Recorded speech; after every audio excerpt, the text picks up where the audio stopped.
శ్రీ సాయి సచ్చరిత్ర 24 అధ్యాయం వినమ్రత మరియు అహంకార రహితత. ఈ అధ్యాయంలో మొదట హేమాద్ పంత్ ఒక ముఖ్యమైన ఆత్మీయ సూత్రాన్ని చెబుతున్నారు. ఎవరైనా సద్గురువును చేరినప్పుడు అహంకారం పూర్తిగా విడిచిపెట్టాలి. మన ప్రయత్నం ఫలవంతం అవ్వాలంటే మనసులో గర్వం ఉండకూడదు. సాయిబాబా పాదసేవ చేస్తే భౌతిక సుఖాలు మాత్రమే కాక ఆత్మశాంతి కూడా లభిస్తుంది. కాబట్టి సాయిబాబా లీలలు వినేవారు గౌరవంతో వినాలి. అలా చేసినవారు జీవితం యొక్క పరమ లక్ష్యమైన మోక్షాన్ని చేరుకుంటారు. బాబా హాస్యం మరియు చమత్కారం. శ్రేణగల్ కథ. హేమాద్ పంత్ ఒక సంఘటనను చెబుతారు. షిరిడీలో ఆదివారం సంత జరుగుతుంది. ఆ రోజు మసీదు భక్తులతో నిండిపోతుంది. ఒక ఆదివారం హేమాద్ పంత్ బాబా పాదాల వద్ద కూర్చుని జపం చేస్తున్నారు. బాబా ఎడమవైపున శ్యామ, కుడివైపున వామనరావు ఉన్నారు. అప్పుడే శ్యామ నవ్వుతూ అన్నన సాహెబ్ను చూసి, నీ జేబులో శ్రేణగల్ పల్లీలు ఉన్నాయా అని అంటారు. అలా అనగానే హేమాద్ పంత్ జేబు నుండి పల్లీలు రాలిపోతాయి. అందరూ ఆశ్చర్యపోతారు. ఆయన కొనలేదంటే ఇవి ఎక్కడి నుండి వచ్చాయి? హేమాద్ పంత్కే తెలియదు. అప్పుడు బాబా అంటారు, ఈ అన్నన సాహెబ్ ఈరోజు సంత నుండి పల్లీలు తెచ్చాడు. నాకది తెలుసు. ఇవి దానికి నిదర్శనం. ఇది విని హేమాద్ పంత్ అర్థం చేసుకుంటారు, భగవంతుని ముందు ఏ పని దాచిపెట్టలేం.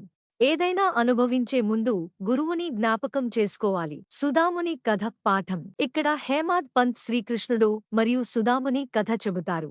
గురువు సాందీపని ఇచ్చిన పనిలో భాగంగా సుదాముడు శ్రేణగల్ తీసుకెళ్తాడు. అడవిలో శ్రీకృష్ణుడికి దాహం వేసి నీళ్లు అడుగుతాడు. కాని సుదాముడు తన దగ్గర ఉన్న పల్లీలను చెప్పడు. కృష్ణుడు నిద్రపోతే వాటిని తినేస్తాడు. కృష్ణుడు అది తెలుసుకుని సున్నితంగా అతనికి బోధిస్తాడు. పాఠం. ఏదైనా అనుభవించే ముందు భగవంతునికి సమర్పించి తరువాత మాత్రమే మనం స్వీకరించాలి. అన్నా చించనికర్, మావిశ్రబాయి సంఘటన. హేమాద్ పంత్ మరొక హాస్యకర సంఘటన చెబుతారు. అన్నా చించనికర్ బాబాకు భక్తుడిగా ఎప్పుడూ ఆయన ఎడమ చేతిని తుడుస్తుండేవాడు. మావిశ్రబాయి అనే వృద్ధ భక్తురాలు బాబా నడుమును బాగా ఒత్తుతూ సేవ చేసేది. ఒకరోజు ఆమె ముఖం అన్నా ముఖానికి దగ్గరగా రావడంతో ఆమె సరదాగా, ఈ ముసలివాడా, నన్ను ముద్దు పెట్టుకోవాలనుకుంటున్నావా అని అంటుంది. అన్నాకు కోపం వస్తుంది.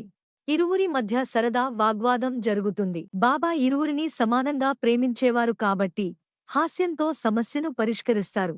అన్నా, ముద్దు పెట్టుకోవడంలో తప్పేముంది అని సరదాగా అంటారు. అందరూ నవ్వేస్తారు. బాబా భక్తుల ఇష్టాన్ని గౌరవించడం. బాబా భక్తులు తమ ఇష్టానుసారం సేవ చేయడానికి అనుమతించేవారు.